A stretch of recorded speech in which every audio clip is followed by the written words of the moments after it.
Well, hello once again, and another warm welcome back to Classic Dirt Bike TV, and I do hope you're continuing to enjoy my video content with regards looking at these old vintage dirt bikes, and that appears to be the case with the amount of brand new subscribers that have recently signed up to my channel. We've had quite an influx of brand new subscribers since my last video posting, so thanks again for your continuing support of my channel. Now, coming up next, we're going to take a look at a bike that I filmed quite a few years ago, and I think I've already posted a small video on this bike many years ago here on my YouTube channel, so I thought it was about time that we took another look at this quite rare machine. So coming up next, we're going to take a look at the 1982 Can-Am Sonic 500.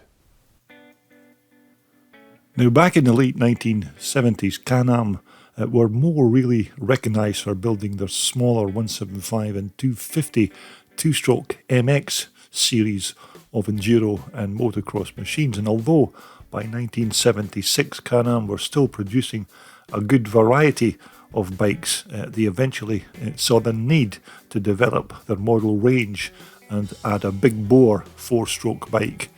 to their itinerary.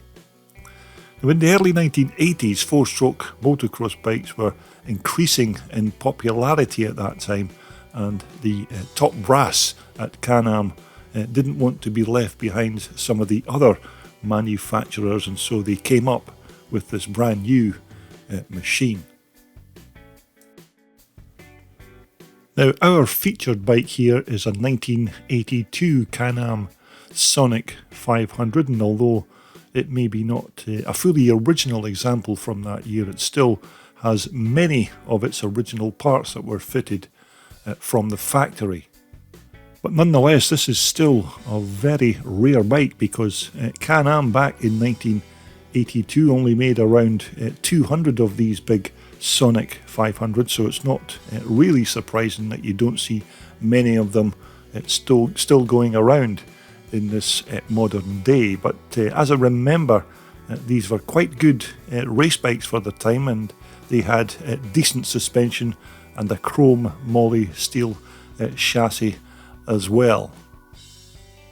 Now, these Sonic 500s weren't, of course, the most glamorous looking motocross bike on the planet, but nonetheless they were still quite a good overall package. The bike's motor had a dry sump lubrication system, and the oil for the motor was held in the backbone of the frame, and it was filled through this little filler plug on the top of the chassis. Now, the engine was a 494cc Rotax four-stroke single with a gear-driven counterbalancer shaft and a four-valve cylinder head. Now, as I said, this motor had a dry sump lubrication system, and also had a decompressor release in the head. But of course, these magnesium casings had Bombardier stamped on them, because of course Rotax were partly owned by Bombardier at this time. And again, the engine also had a 5-speed wide ratio gearbox, and these big thumper motors were basically indestructible, and the crank and valve gear were all connected by way of a rubber tooth belt that ran down this left hand side of the engine. But the good thing about this tooth belt arrangement was that if the belt broke, then the motor really just came to a stop, and usually no damage occurred. You just simply removed the side casing, lined up all the timing marks, and then fitted a brand new belt, and you were then good to go. Now again, I'm not entirely sure what make of carburetor was normally fitted to these big Rotax engines, but this particular part here looks like it's an old Mikuni of some description. And again, of course, these big 500 single cylinder motors had the twin port exhaust in the head, and that of course then split into a single tailpipe at the rear, and there was usually quite a nice brap that emanated from this rear tailpipe when that big 4-banger Rotax motor got itself fired up.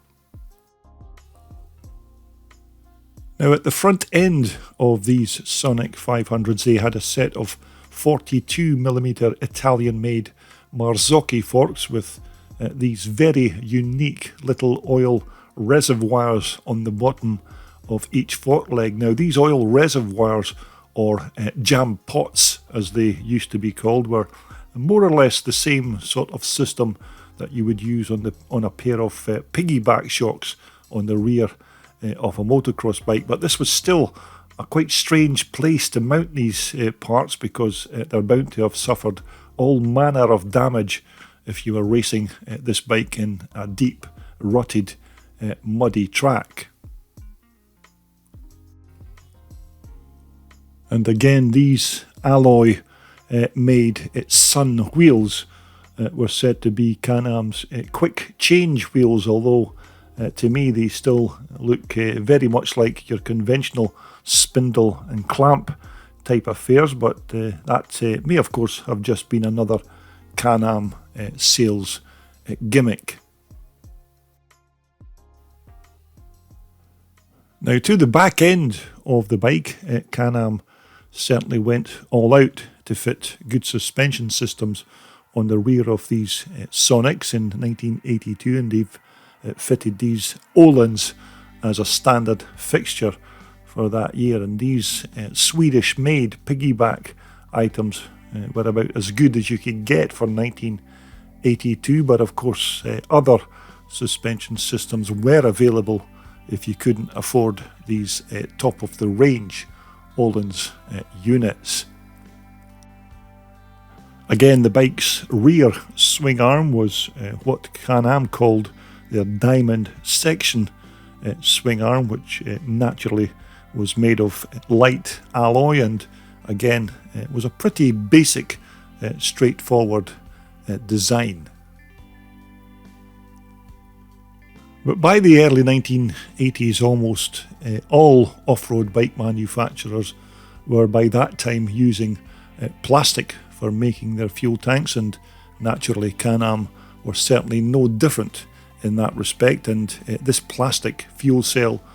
normally held about 2.8 gallons of gas, which was usually just about enough to keep that big, thirsty 500 motor fed with its fuel.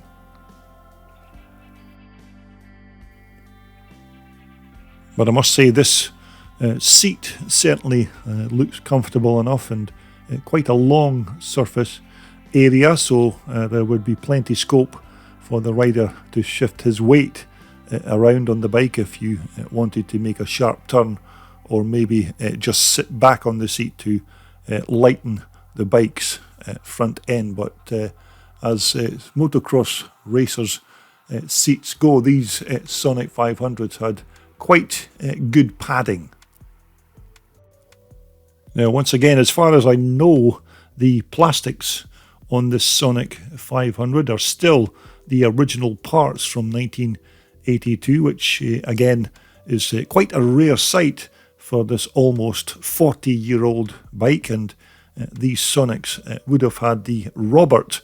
plastics fitted as standard fitments in that year. Now, Can-Am were still using the old school drum brakes on these big bikes in 1982, and these old drum brake systems had to work very hard to slow this bike down, because this was still quite a relatively heavy bike at around 270 pounds, so these old school stoppers had certainly their work cut out.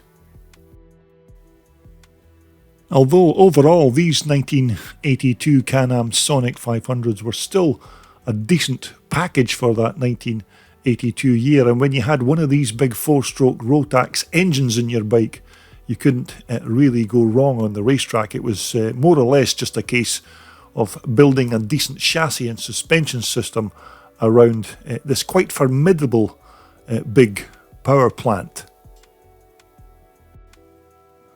Although when you consider that very few of these Sonics were actually made by Can-Am in '82, it's still quite good to be able to take a look at one that's still in its reasonably original condition. Now, shortly after Can-Am had produced this Sonic 500, they then went on to make another model that they called the Sabre, and although a prototype Sabre was raced in the ISDT in France back in the day by a rider called Ronnie Matthews, the Sabre was always described as the bike that never was, because they were even rarer than these Sonics, and as far as I know, that particular bike of Ronnie Matthews is the only survivor and remains with a private collector in France. But our particular old Sonic 500 here is never going to win the best looking bike prize at the next motorcycle concourse judging contest, because it's certainly not the nicest looking motocrosser on the planet, but nevertheless it still had quite a decent steel chassis. It had quite good suspension on the front and rear, and of course almost unlimited power from that big Rotax 500 motor.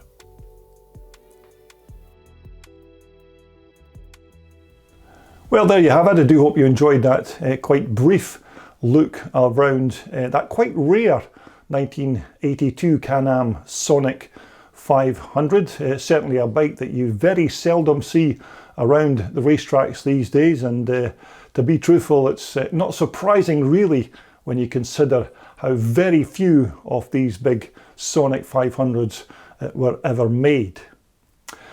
Okay, coming up next on my video channel, we're going to take a look at another lovely little Kawasaki KX125. Now, this lovely bike belongs to Mark Beeston, and it's not a fully original bike because it has a few nice modern trick parts on it, but nevertheless a beautiful little 125 machine, and we'll be taking a look at this bike in my next video posting here on my channel. But until then, of course, everybody continue to be safe and well when you're riding these old vintage racers, and we'll all get back here again very soon to talk about more vintage iron right here on your #1 and favourite classic dirt bike TV channel.